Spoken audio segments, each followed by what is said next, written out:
What's up, guys? It is your boy Samoan Fan 101, and today is a dark day indeed. And not because of the title of the film, but it's just... Remember when I first reviewed Captain Marvel, and I said that this was the weakest MCU film? Well, that film was the MCU film. Well, if you recall, I mentioned another film that said... if there was any other film that could actually be worse than Captain Marvel, it was that film. We're at the film. Thor: The Dark World. God. Do I have to review this? Really? Am I really sitting here reviewing this? Well, fuck me, I guess I am. I'm in this marathon now. My only saving grace is what the film that comes after this. And I'll be watching that as soon as I'm done reviewing this film. My throat is still killing me, by the way. I got my water here, so I'm good. Oh man. The behind the scenes, in terms of who's directing and all that good stuff.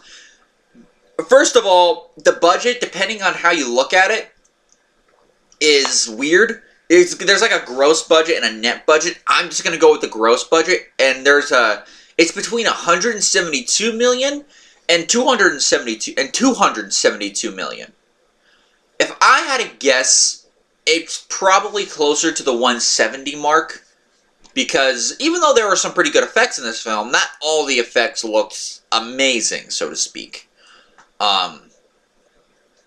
So, okay, let's get into behind the scenes, because the behind the scenes is what really fucking killed this movie. It's not just the plot and the things they do in it. It's also what happened behind the scenes. Okay, if you remember in my review, I mentioned that Kenneth Branagh, who has done big films before, like Cinderella, he also did a version of Hamlet. That was also pretty big. He was the one that directed the first Thor movie. Now, instead of getting Kenneth Branagh back, instead, we got we were going to get Patty Jenkins, who, of course, makes some good films. She was originally going to be the one to direct this film, and of course, later on, she directed Wonder Woman, which was a great film in its own right. Hang on a second, gotta do something. But here's what happened. Apparently, Jenkins had a very similar idea in mind for what she did in her Wonder Woman film. Well, what was the thing in her Wonder Woman film? It was kind of a Romeo Juliet-esque kind of film where you have two lovers who come from different worlds and are irrevocably separated. That was the idea that she originally had in this film. Apparently, the powers that be in the MCU thought that wasn't a good idea, and so instead, she actually was replaced because of creative differences. She was replaced by Alan Taylor. Oh boy, we'll get to Alan Taylor in a second. So not only was she replaced by Alan Taylor, but here's the thing. The person that pushed for Patty Jenkins the most to direct in this film was Natalie Portman. Yes, one of your biggest stars in these Thor films is the one who really pushed for it, and because of creative differences, they decided to just say, yeah, we're not going to use her. We're going to go with this other guy who's mostly done TV work.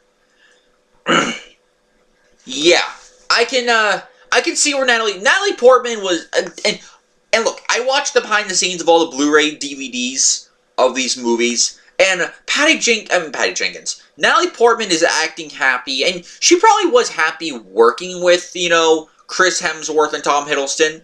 In terms of the actual working process, she may have been good, but in terms of the actual making of the film, Natalie Portman was not at all happy. In fact, she wanted to bow out of Thor: The Dark World after she heard that Patty Jenkins was replaced.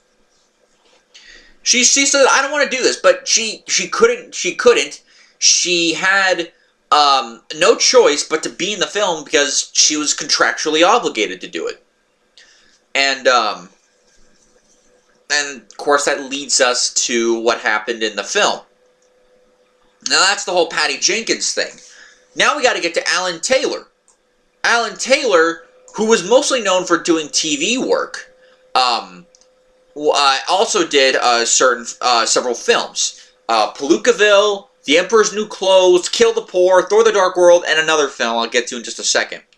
And looking at the overall critic consensus, I know Rotten Tomatoes is fucking death right now, but this is before Rotten Tomatoes went woke, so we're good.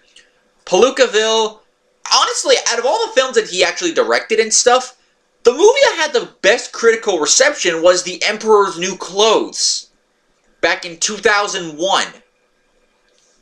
Another film, Kill the Poor, did 25%. Thor the Dark World got a 67%.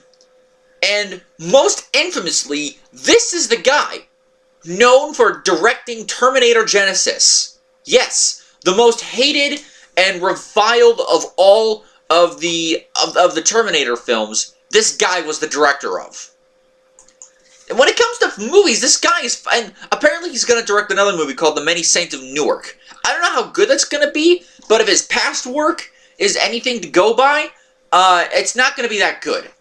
This is the guy who's best served directing TV. Homicide: Life on the Street, The Sopranos, Sex and the City, Mad Men. Most recently, he's back in 2011. Well, maybe no. Okay, that's when the show first started. But he's even directed several episodes of Game of Thrones, especially in the first 2 seasons. He directed 1 episode in season 7. But yeah, this guy is much better served doing TV directing rather than movie directing, because clearly his movie directing is kind of shit. With Terminator Genisys and Thor the Dark World and Kill the Poor, and I'll get to and you know what? Speaking of which, let's get to Thor the Dark World. I talked enough behind the scenes. Let's get to the actual reason why this movie is in some ways a stink bomb.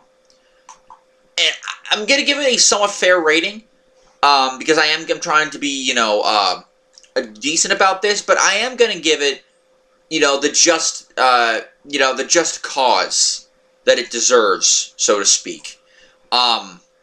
Okay, what's the plot of this film? Okay, basically, we get yet another backstory, and to be fair, the first 10 to 15 minutes of this film actually shows quite some promise. Apparently, many ages ago, Odin's father named Bor, which... his name is Bor, like boring, or we're bored, not without the E, but still. If your father's name is Bor, and sadly that also tends to sum up several parts of the film. But yeah, Bor, father of Odin, he defeated a dark elf by the name of Malekith who wanted to use a substance called the Ether, who wanted to use the Ether as a means of creating darkness throughout all of the 9 realms. Basically, he wants to encompass the entire universe in darkness. Of course, he's called a dark elf, so his whole thing is dark. I mean, after being defeated, Malekith, basically... Malekith is kind of puts himself in self-absorbed exile, or self-exile, and of course Bor wins. And takes the Ether and hides it away. Now it's said that the Ether was destroyed, but of course that was a lie. Malekith, though, lived, and as well as his lieutenant by the name of Algrim, as well as a good amount of Dark Elves on one of his big ships, because they apparently had a lot of big ships. It's like a Star Destroyer almost. Think of like their version of the Star Destroyer. They had many. Now they're down to 1 with, granted, a good amount of men on them, but still, that's basically what they have left. So we cut to present day. Asgard is doing well, but because of the destruction of the Bifrost in the first film, the 9 realms erupted into chaos, and Loki, apparently going to Earth and trying to conquer it, did not do did not do them any favors. In fact, it only made things worse. So yeah, that didn't work out well for them. So we see Thor at the beginning of the movie, along with Sif and the Warriors 3, battling against apparently in what was Hogan's. Hogan is the is the Asian member of the Warriors 3 and in his original home world. So that's what they're doing here. Hang on a second. I have something here to kind of even out my camera. There we go. It was starting to flatten after a while. Hopefully we look good. Anyway, so yeah, that's basically what they're doing. Now, when it comes to when it comes to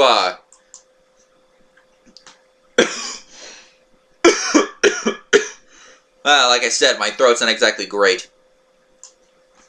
But yeah, when it comes to Asgard, they return, and apparently, though, Asgard seems to be in peace, but Thor is having doubts about becoming king because, of course, of his relationship with Jane Foster, who he has not seen since the events of the first Thor film.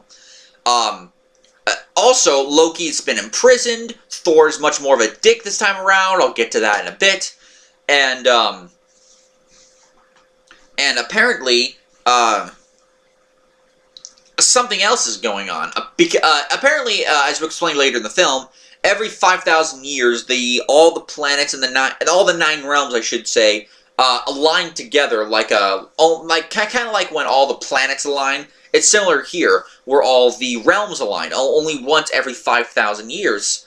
And this is when Malekith and his lieutenant and his the rest of the Dark Elves start waking up. It's like, our time is now. We're going to use the ether. They go to where the ether is, because apparently Malekith, for whatever reason, it's never explained why, apparently he can track the ether, but apparently the ether was already taken. How? Well, we cut to Earth, in London to be specific. Little portals are opening up in certain places, and we see Natalie Portman as Jane Foster, Kat Dennings as Darcy, good fucking god, and this one other guy who's named Ian, who is basically Darcy's intern. Why the fuck does she have an intern? It's never explained. Because apparently the movie fucking hates you. That is apparently the reason why. Because the movie absolutely hates your guts. I'm not even going to bother mentioning the guy who played. Actually, I'm going to look it up. Yeah, here it is. Jonathan Howard. He probably deserved, I'm going to have a guess, he probably deserved to be in a better film than this. Because he at least tried to do his best acting job in this film. But the guy was fucking useless. He served no purpose in this film other than to try to make Kat Dennings look good, which is fucking impossible, at least the way this film was written. As you can tell, I'm pretty pissed off at how they use some of these characters. This might be a kind of a longer video, so just, keep in mind here. So, yeah, we have, my god, what is happening? Basically, portals are opening up, and Natalie Portman accidentally goes through one, and the ether, for whatever reason, hides itself in Natalie Portman, or should I say Jane Foster. And while, of course, basically checking on Jane Foster through Heimdall, Heimdall actually loses sight of her, and Thor goes to Earth to try to figure shit out, and they have a reunion where Thor gets slapped twice, but to be fair, he left her for 2 years, so, I mean, it is kind of understandable. So yeah. That's basically, so, and because of the whole ether thing, Thor takes Jane to Asgard. Odin at first does not agree with it, but after seeing the ether inside of Jane Foster, he agrees to have her safeguarded because of what it could entail. The ether, as Odin explains, is he doesn't outright say it, although he does say the word stones. He doesn't say the exact name of it. he basically goes on to say, in all intents and purposes, that the ether is actually an Infinity Stone. And as revealed in Avengers Infinity War, it was apparently the Reality Stone. So, yeah, there's that little bit of knowledge for you.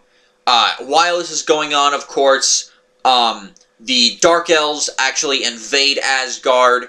Oh God, what's his name? Malekith, played in this film by an actor who deserved to be in a better film than this. Christopher Eccleston. Again, deserved to be in a better film than this. He was in the, so yeah, he invaded, he along with his Lieutenant Algrim, who he's turned into, apparently an enhanced warrior called a Cursed with a K. Yes, that also does sound dumb. And Frigga, Thor's mom, is killed.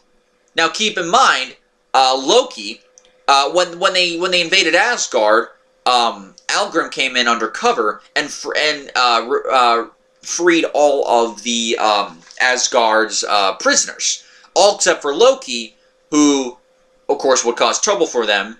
And Loki revealed exactly which location to go in order to find someone like an Odin or someone like that. Apparently, the only person he truly cares about in his family now is Frigga, and of course, he inadvertently caused Frigga's death by basically showing telling her the location, should I say, Algrim the location. So yeah, this is just you know, fucking sad.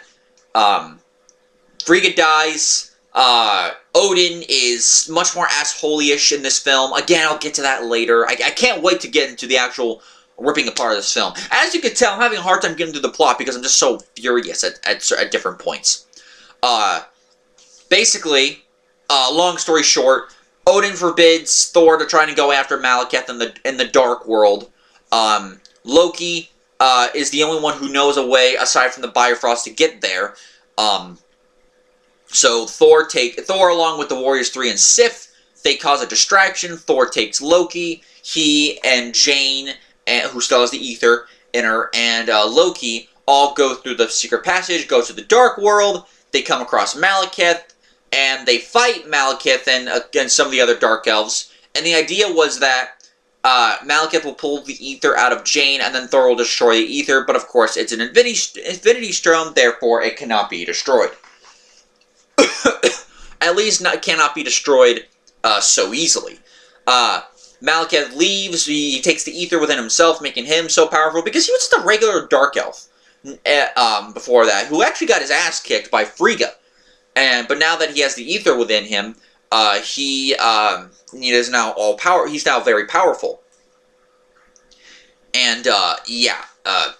Algrim, the cursed Dark Elf, fights Thor and Loki. Loki is seemingly killed. Thor mourns for him after Algrim's death. Then he goes to Earth, where he, Jane Foster, fucking Darcy, Ian, and Dr. Eric Selvig. Oh yeah, forgot to mention him. Eric Selvig apparently has gone mad because of the events of what happened in the first Avengers film, and apparently, yeah. Sorry about that. And apparently, you know, is naked in the beginning of the film. Just stupid-ass humor. Thor, you know, because of all the portals and going on, Thor fights. Apparently, it's supposed to be in Greenwich, UK. Thor, where the actual alignment is to truly occur. Thor fights Malekith. Eventually, he defeats Malekith through some tricky, scientific means. And the ending, and I'm skip right to the end. The ending of the film, Thor returns to Asgard, who, of course, declined Odin's offer to become king because Thor did not want to be a king. He wanted to be a warrior. And, of course, he told Odin of Loki's sacrifice, but when he walks away, Odin is not actually there. In fact, it's actually an illusion who's transformed back into Loki, who is still alive and is now impersonating Odin as the king of Asgard. And that was the actual ending. In the mid-credits scene, there's 2 credit scenes. In the mid-credits scene, Volstagg, the big Gimli-looking guy, and Sif visit the Collector, played in this film by Benicio del Toro, and give him the ether in order for him to take care of. And they said, why not keep it with you? Apparently, they said they already have the Tesseract, and having 2 Infinity Stones would be, so close together would be very unwise. Of course, now telling us that the Tesseract is in fact an Infinity Stone. As they leave, Benicio del Toro, the Collector, says that he does want the other 5 Infinity Stones. In the post-credit scene, Jane Foster and Thor reunite in a passionate kiss, in which that passionate kiss was not actually Natalie Portman, that was Chris Hemsworth's real-life wife, and of course a frost monster from Jotunheim, which Jotunheim does make a brief appearance in this movie. Was accidentally transported to Earth during the final battle. Is continuing to be an asshole, and by the way, that creature is never mentioned or seen from again. Yeah. This movie was kind of hard to get through. It had its fun moments. I will admit, it did have some fun moments. But the problem was this plot is bad. Several of the decisions they made here were awful. Absolutely awful. Okay, so I'm already 21 minutes. I'm already almost 22 minutes into this video. So let's just get into why I think this movie, in some ways, blows. But first, let's get to the good stuff. Well, we still have some pretty good acting in this film. Tom Hiddleston steals the show as Loki. Whenever he's on screen, Tom Hiddleston just exudes charisma, personality, and it's honestly the only character that's genuinely funny throughout the movie. You get some funny lines here and there from other characters, but for the most part, it's just Loki. Chris Hemsworth is still very good as Thor, and he's in a tough place because after the events of the Avengers, Thor obviously does not trust Loki anymore, and will not hesitate to put Loki down like a friggin' rabbit, or like put him down like a dog, if Loki betrays him. Anthony Hopkins does a good job as Odin, but at the same time, it's not the same Odin that we got in the first film. Again, I'll get to that in a little bit, because that's more on the other part. Idris Elba, and I will say, one of the improvements of the first Thor film is that we got more of Idris Elba as Heimdall. That I liked. I'm like, okay, we got to see just a little bit more of him. And, because I always like Heimdall. Oh, sorry about that. The people who played the Warriors 3 were pretty good. Actually, okay, so Ray Stevenson came back as Volstagg. The Asian guy, I'm already blanking on his name. He came back to play as Hogan, who was mostly missing in this film because he decided to stay back in his home in Vanaheim, which of course was the world that we saw the fighting in at the beginning of the movie. So we see that. Jamie Alexander returns as Sif. But Joshua Dallas does not return in the role as Fandral. In fact, replacing him was Zachary Levi. Yes, Shazam's own Zachary Levi replaced him in this film. Now, you're probably wondering, well, why was he replaced at all? Well, apparently Josh Dallas had a commitment to share with a TV show. But apparently, so here's like the weird kind of, weird ass story. Fandral was originally going to be played by Zachary Levi. Yes, Zachary Levi was originally going to be the guy to play Fandral, but apparently he could not do it because of his commitment towards Chuck, and apparently he couldn't be there to actually film. Basically, a scheduling conflict. He was replaced originally by Stuart Townsend, who was also cast as Fandral, but for whatever reason he left production because of quote-unquote creative differences. We don't know exactly what creative differences they were. So instead, Josh Dallas appears as Fandral in Thor, basically in the last minute, and actually does a very good job. But then Zachary Levi comes in as Fandral in Thor: The Dark World, replacing Dallas, who of course had a commitment with another movie. I think it was a movie called it was a TV show. I remember, a Netflix show called Once Upon a Time, and of course he would eventually reprise his role in Thor Ragnarok, but that's a different story. So yeah, it's kind of a little interesting story there. I thought I'd mention that. Hang on a second. Cold water really does the throat some good. Oh, I must have skipped it. The actor who played Hogan is Tadanobu Asano, who has significantly longer hair in this film, I must say. I just thought I'd mention that. God, I really want to talk about anything other than this film, do I? Oh, God. Okay, so some of the acting's pretty good. Renee Russo, I think, does a decent job as Frigga, but she's not in the movie that much before her death. I mean, she's likable, but she also isn't in the film all that much, and it's not her fault. Renee Russo did her best, but it's just the way the film was done. One of the big saving graces of the... okay, before I get to that part, the action. The action was very well done. The cinematography is not exactly great, and, Asgard looks nice. But because you don't have someone like a Kenneth Branagh, or even a Patty Jenkins in the role, you don't really get a lot of chances to see Asgard in all of its beauty. And the cinematography is not nearly as good as it was in the first Thor film.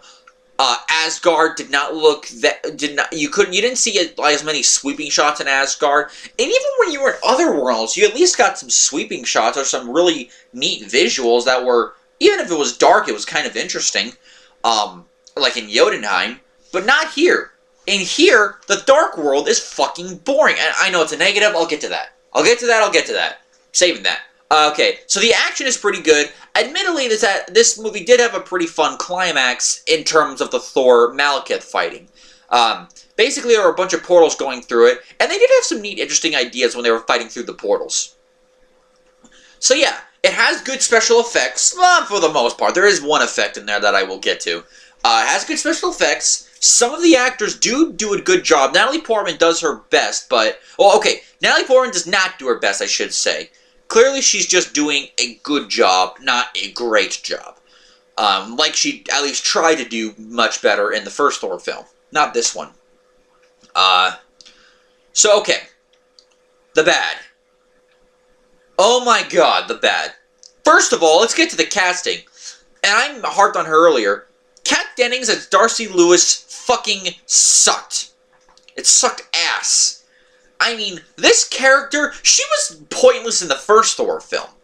And she was already annoying there, but at least Thor was around, and Selvig was more on a...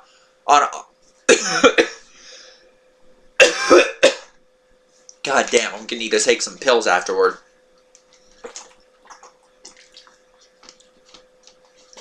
At least in the first Thor film, you had Jane Foster, who was the straight woman. You had Eric Selvig, who was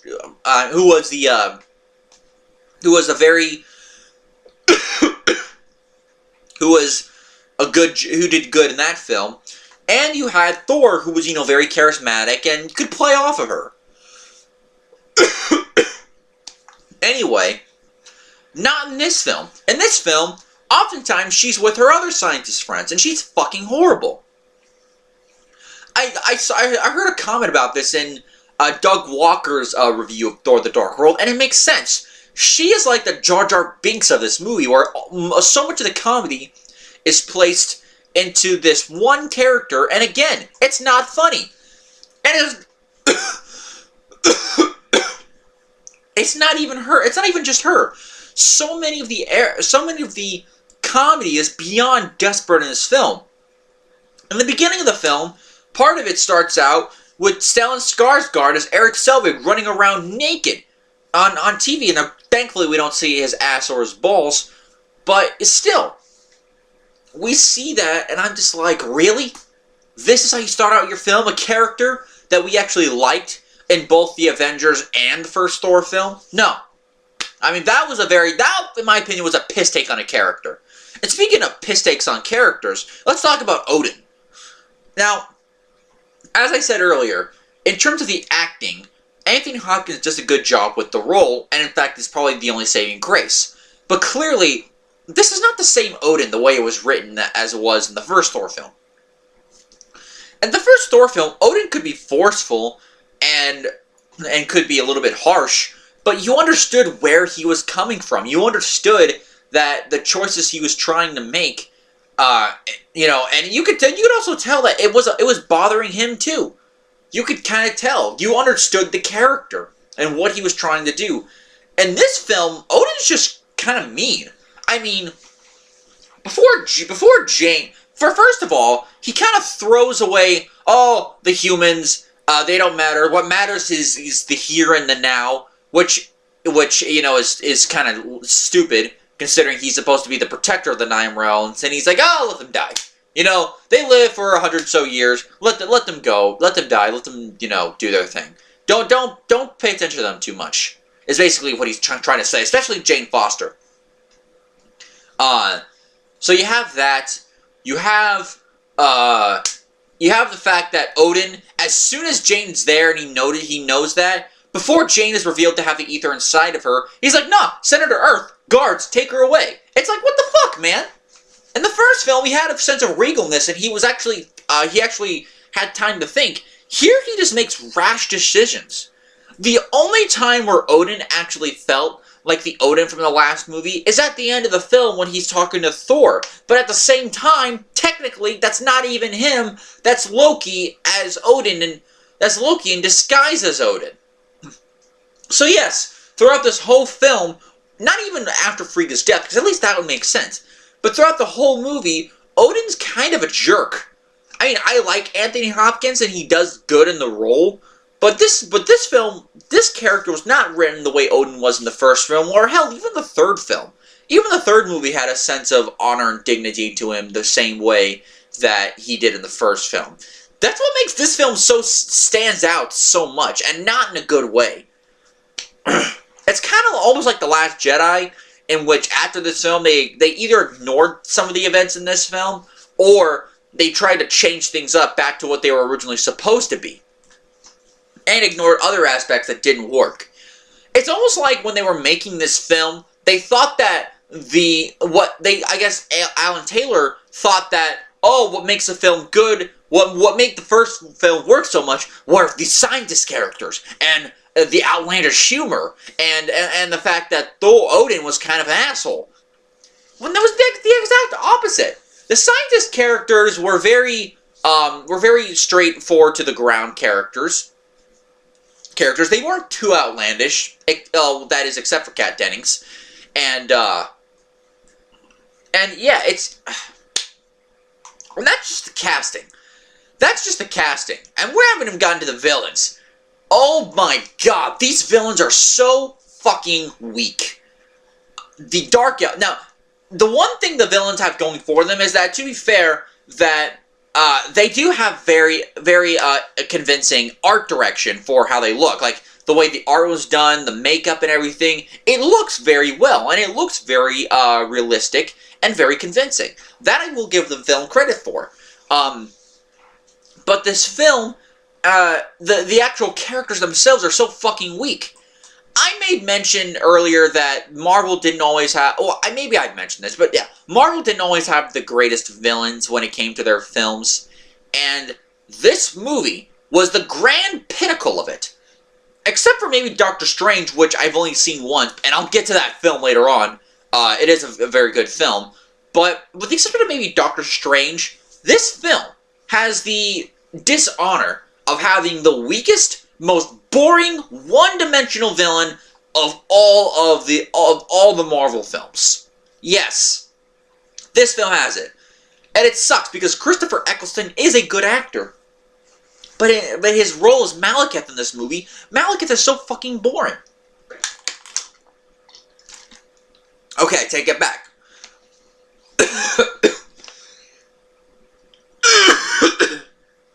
God, I sound like a dying man.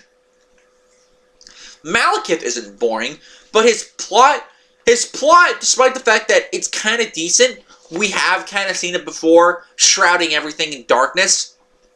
The only difference is that he did it. The only difference is that he wants to do it to the whole universe, not just Earth. But the whole shrouding thing in the darkness, that plot's been done before. And yeah, one-dimensional. Nothing about this guy is that interesting. It's just straight up, I want to take over shit, I want to have darkness because I'm a dark elf, and darkness is my name, so let's have darkness. My throat is going dark, apparently. And, yeah, it's not a compelling role. And it's like he tries, Christopher Eccleston tries, but his character is just fucking horrible. It's a shitty villain character. And on top of that, let's talk about the Dark World. I'm not even going to bother saying its name, even if it's Svartalfheim or something like that. I'm just going to call it the Dark World. The Dark World is fucking boring. It looks like the desert if there was a solar eclipse. With maybe some junk thrown about. That's basically the Dark World in a nutshell. It is boring, it is lifeless. Basically, it's like the Fantastic Four. Or should I say the Four-Stick film that came out a couple years later in 2015. Where the other realm dimension thing, where, they went to the other world, and the other world also was pretty damn boring. Basically, they took that world from Thor the Dark World and just implanted it into Four-Stick. So yeah, that's also pretty bad. Also pretty bad. Now, God, I'm trying to remember what... okay, before I continue, what else? Oh yeah, I forgot about that. We also have, this one little special effect. And now, well, okay, two if you want to count it. Now, to be fair, I do kind of like how they use the ether as kind of like a liquid style Infinity Stone where it kind of changes its shape. I actually do like that. I do wish that it looked a little bit more solid in terms of how liquid it looked. But at least it looked like real, like, liquid.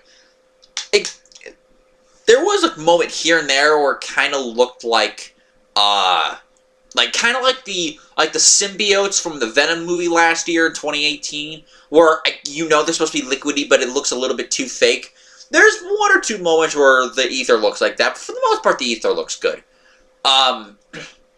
One other special effect in this film that I thought was kind of bad, and granted it's a minor one, but when Malekith is healing or wakes up from his slumber, there's like this mask thing like surrounding his head, and it kind of like detracts itself, showing Malekith's face.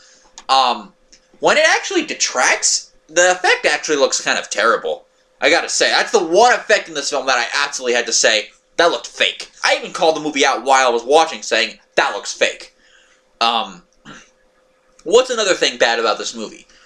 Not a lot of... Even though some time takes place in Asgard, the shitty thing is, not a lot of time is devoted to the things that kind of made the other film kind of fun. The Sith, the Warriors 3. Now, granted, Hogan is not in this movie that much, but Volstagg and Fandral are.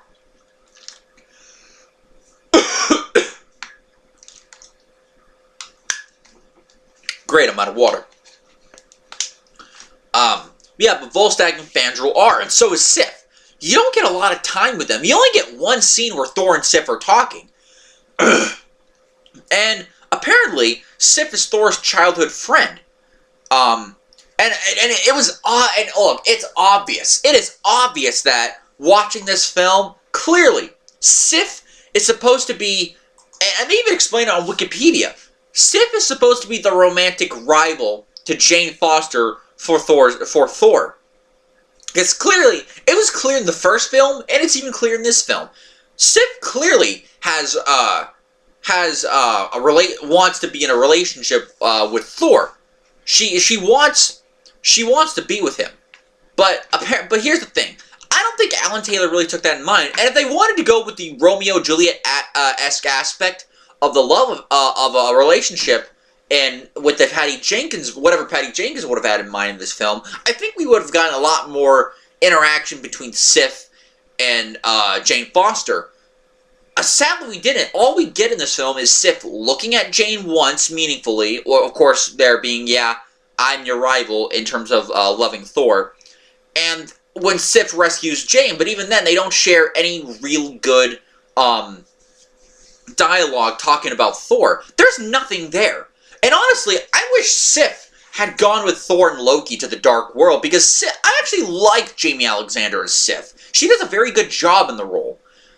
Like I said, but yeah, we don't get enough of those guys. And when they're on screen, they're likable. Hell, I even saw a deleted scene with Volstagg and Fandral celebrating their victory in Vanaheim. And we get more of their personality in this film. I'm like, where the hell was this scene? And, okay, we get a little bit of Sif and Frigga, but again, they're not in the film enough. In fact, Frigga not being in the film quite enough as she, in the beginning of the movie, is part of the why her death scene, as sad as it might be, is not truly impactful to me. Not because I hated the character or the actress, but because she just wasn't in the film that enough. Which, it does kind of suck. It does actually kind of suck when that happens. So, okay. Oh, man, I've bitched a lot. Is there anything else I could possibly bitch about? There is one thing. There is one thing I can bitch about. And that has to be, I forgot to mention this. Remember when Natalie Portman does a good job as Jane Foster, but clearly she was pissed about Patty Jenkins essentially being fired the way that she was. Oh, well, to be fair, it was more of a mutual parting. Unlike with Christopher Eccleston, who hated being the Dark Elf and stuff. And to be fair to him, he was in one of the worst MCU films, so I can understand it. and that's the thing, though. Actually, back to Malekith, I gotta mention that. Watching the behind the scenes again, the intention they were going for with the Malekith character was that he was supposed to have a relatable backstory, having a beef with Thor's grandfather, and probably Thor's father, depending on if he was alive or not. And, yeah, you know, having a beef with them, and having kind of like a blood rivalry with Thor's family. And trying to make him more relatable. That was the intention they were going for. I'm telling you right now, that did not come across at all. I mean, remember there was a line thrown in there at the end saying that he wants to kill Thor and he wants to wipe out his entire family. But aside from that, that's never mentioned. At all. Then we have... So, yeah, okay. Yeah. So, so that's even worse on the character. Natalie Portman is Jane Foster. She does good, but clearly she doesn't put her best effort. And like I said, and I think I said this earlier, she's in the film way too much. Way too much. Oh, sorry about that. Little hiccup there. She's in the film way too much, and in a sense overshadows some of the other characters that could have had more you know, on-screen stuff. Like I said, the Warriors 3 and Sif. Now, there is one last thing I have to bitch about before I move on and end the review now. Because this film is going to be as long as the Captain Marvel review. One last thing, and I noticed this early on. Basically, think about it. Thor: The Dark World, and of course, in order for them to escape, Thor has to escape. He has to go on this mission that he feels he must do, and he feels he has to disobey his father, and he basically has to break out. It's very similar to a prison. And that's kind of the deal going on. It's like breaking out of prison. Here's the thing, though, and tell me if you guys noticed this. That was taken directly, and considering the film came out the next month, well, in December, it was even worse. This film came out in October/November. December, The Hobbit, the Desolation of Smaug, which was the best of the Hobbit trilogy in my opinion, that had a very similar plot, with Thorin and Thorin's company being captured by the elves from the Woodland Realm, Legolas and his father, Thranduil. They were being kept prisoners. They had to break out in order to achieve their mission and to stop a big evil and take something back. Yeah, they basically, in a way, they kind of ripped off The Hobbit. And yeah, The Hobbit came out after Thor. But the difference is that The Hobbit has been around for many, many years. The Hobbit book going back to what, the 50s? Maybe the 60s or 40s, but I think it was the 50s. And this story, and of course this movie, granted, it wasn't planned out nearly as long as, say, Thor the Dark World maybe, but it was done much better. And I'm like, I can't help but, even though it came out before, I can't help but feel Thor the Dark World ripped off The Hobbit in terms of having to break out in order to break out of a quaint little place in order to stop a great evil. And also, it also rips off the plot of having, instead of, you're attacked, your entire defenses have been made a mockery of in a sense, until they're eventually stopped. The orcs the orcs/dark elf escape, and what does the king do? Does he go after them? Does he send out a party to try to destroy them? No, he just says, fortify our defenses, fortify the home, wait for them to come back, and we'll just kill them again. Same fucking thing as in Thor the Dark World, and Thor the Dark World came out first, but I can't help but feel this ripped off The Hobbit in some way, shape, or form. I just can't help but feel that. So, yeah, a somewhat weak plot. It has a lot of similar problems to Captain Marvel. Different problems, but similar as well. So, yes, it is still up in the air for me which one is actually worse. If I had to choose, I guess Captain Marvel was worse, because at least with this film, I wasn't constantly flipping the movie The Bird because of social justice politics. It was just a bad film being a bad film. Which, look, that does happen. Was it stupid? Yes. But it does happen when you just make a bad movie. In my opinion, this is not a horrible film. And I do think it's just slightly better than Captain Marvel. Slightly. I'm going to give this movie a low 5 out of 10. It's not a great film by any means. It's average at best. It's sometimes boring to look at, sometimes boring to watch. It has some bad characters into it. And it's just not nearly as fun as the first film.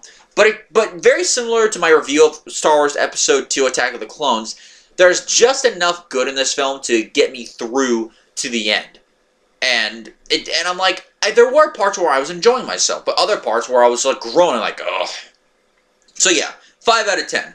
Till next time, guys, I'm going to be reviewing I reviewed one of the worst of the MCU films. I'm going to review one of the best MCU films with this baby right here. Captain America, the Winter Soldier, one of my absolute favorite comic book films of all time.